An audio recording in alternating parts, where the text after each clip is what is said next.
Hey guys, Coach here. Man, thanks for joining me this Friday. This is part 2 of our landscape design from the site series. We'll have one more after this where we're actually sitting down and talking about the finished product and how we came to that product. Hey, I'm Matt. You can call me Coach. Every Friday I bring with me landscape DIY education, concepts and theories, ideas and solutions so you guys can go out and tackle a landscape project yourself, get professional results, save a whole lot of money in the process, and in this day and age, be a lot more self-reliant. Man, after a 20-plus year career in the green industry, I'm bringing with me a lot of knowledge and experience that I want to share with you guys, the new, modern, educated, self-reliant homeowner of today. So around here, Maestro will show you the yard in detail. But basically what we're trying to accomplish here is being able to give these guys a functional and yet creative backyard that'll accommodate the needs of the family, the needs for entertaining, and the needs for dogs. So in looking at this yard, one of the biggest challenges that it's going to be is a combination of drainage, grading, and irrigation. We are going to really try hard, much like the front yard, we're going to try to make it functional with as little maintenance as possible. So there's not going to be a lot of weekly grass cutting and that kind of stuff back here. We are going to have things like pallet decks. We are going to have expanded patios. We're going to have the ability to segregate the backyard into vignettes so that Doggo has a place for his place. There might be some vegetable gardens over here, just a little bit larger entertaining area, pathways, and maybe some lighting. But you guys check it out. Check it out as I'm walking around. I'm going to get some measurements as we're talking here. And in the comments below, you let me know what you would do with it, what you think about it. This is a residential lot, and it's a big one. It's bigger. Just half of this backyard is bigger than a lot of lots, especially in like Northern California where I came from. Big yard and a lot to do and a tight budget to do it with. So here we go.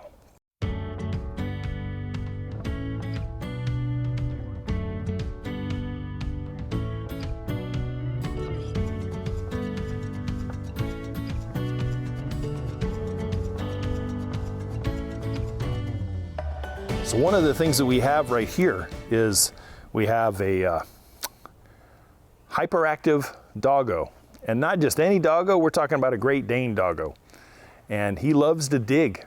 So how would you handle something like that, especially when it's right in front of their conversion of this one-car garage into a large she shed? We have a lot of grading issues. This is where the deck is wanted right here. We have some DIY collections of pallet fences and some leftover brick material. We have an older storage shed that we have here. And then on the other side of the pallet fence, we have kind of a utilitarian driveway, a master bedroom French doors that faces out onto the driveway, which is not the most aesthetic appealing thing, and a functional one-car garage, which is, in all intent and purposes, could really use a vehicle in there instead of just storage.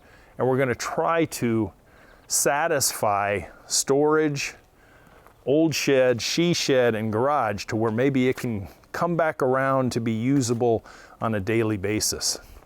This area over here is what I'm thinking more for Doggo, the side yard here where it's going to be shady and cool in the warmer months, where he could have water and a comfortable place to rest without conflicting with anybody.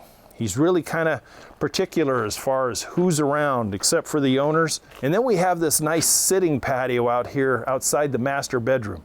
And you can see there's a little bit of clutters, which I'm not used to.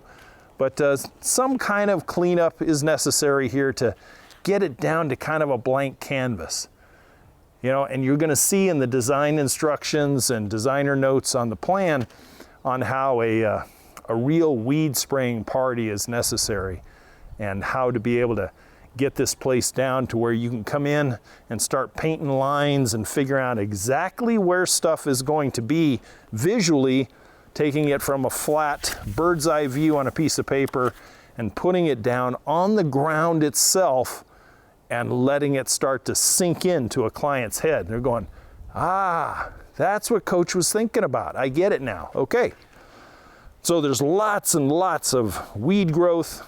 I'll tell you what, one of the things that I'm really impressed with, and I really didn't expect this in the state of Idaho, but this has a beautiful, beautiful, workable, sandy loam soil here. My God, I wish I would have had soil at Weed Patch Ranch that was this good. And once we get all this weeds and grass mixture all sprayed and tilled under and conditioned, and get this down to just a dirt canvas, then that's when the fun really starts. That's when you can start spray painting out all the elements that the design calls for. The big situation that they're going to be facing here, since this is kind of a DIY project, and that is the grading, because right now the threshold of this shed is actually about 2 inches below the grade of the dirt. So a lot of soil is going to have to be removed and redistributed here for grading, because the way this lot is, I don't know if you can tell on the video, probably not, but just by the wet that is down here next to this shed, you can see that from the street, from the front fence line, everything drains into here, into this area right here. And this is where the outdoor living area is being requested. So no irrigation at all. There's not even so much as a hose bib in this backyard, which is really tragic because it makes people drag hoses. And when you drag long lengths of hoses all the time, you get burnt out. And that's where we're going to have to tap into some irrigation and create some more hose bibs. One over on the outside fence for the garden, one down here in the she shed area, both potable and for irrigation, one over there by the bedroom area for doggo with an automatic waterer or something like that. Yeah, it really needs some modernizing. This house was modernized to a certain amount, but it's dated at 1898, 1898. And it's had some new siding put on it, new roof put on it, and it's doing well. It's held up very well, but there's no infrastructure as far as the landscape goes. So that's where we're at right now. I'm going to get going on measuring here, and in the comments, if you got any questions as far as what the priorities are or anything else, drop that comment and let me know. Don't forget to subscribe and like and come along on this 3-part journey and tell you exactly how we get a yard like this to a yard on a piece of paper where these DIYers can take it on through 3 or 4 phases of construction. It's going to be fun. It's a fun one.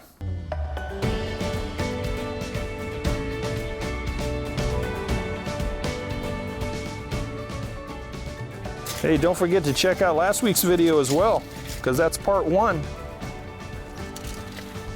Part 1 on the front yard of this project. Remember, when we do these yards, we're always doing them front yard with all the pretties for aesthetic value, backyards for functionality, use level, use needs.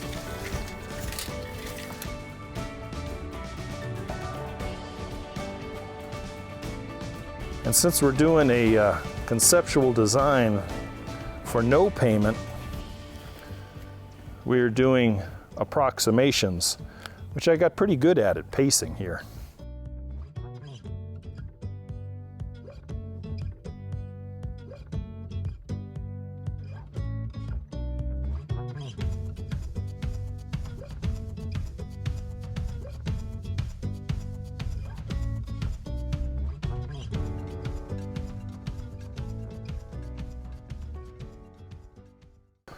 So, You'll also notice some big obstacles here in the yard as far as large tree stumps. Some of these trees were probably 60, 70 years old when they were cut down, but not these people, but the previous owners. We should have ground them down and ground them out and got it done. The size of the tree that is over there, which I believe was a walnut, that thing has got to be 3.5 feet in diameter. That had to have been an original tree from the original house, but it is now dry and it is now a stump that's going to take some major effort to grind out of the way and get it to a usable corner there where probably, most likely, a couple of raised vegetable beds are going to go. But think about this. Think about this when you're designing. If you have foot traffic area that is either going to come out of the garage, but more likely out of the master bedroom, or through the gate, accepting visitors and stuff, through the gate from the front yard, where would you put your walkways? How big would your walkways be? What have you learned from me in previous videos as far as traffic flow, bed size, and usage throughout this whole project? If you have two ladies as the residents with a young boy growing up fast, what are the uses not only today, but what are the uses 3 years from now, 5 years from now, 10 years from now? Will they be the same? And how do you design a landscape that's going to work both now and down the road later on? That's the challenge that most landscape designers face every single time they walk onto a property. But that's where communication, planning, budget setting, and then knowing your limitations as far as what you're capable of doing versus what you have to hire to have completed. Very important. Guys, I'm so glad that you joined me on this one. Tune in next week when I'm actually down putting it on paper and we're going to talk about all those things. There'll be photos that go with it. Podcast is going to be as detailed as possible. But as always, I appreciate your attention. And if you've stuck around this long, man, consider hitting the subscriber button. I'm so proud, honestly, that we eclipsed the 2,000 subscriber mark. I really am. It's something I didn't think was ever going to happen, and here we are. Also, don't forget to like the video if you really learned something and share it with a friend. Drop a comment below, and if you don't want to make it a public comment, you just have a question, you can always email me at youryardcoach@gmail.com. Guys, to your landscape success, take care. See you next week.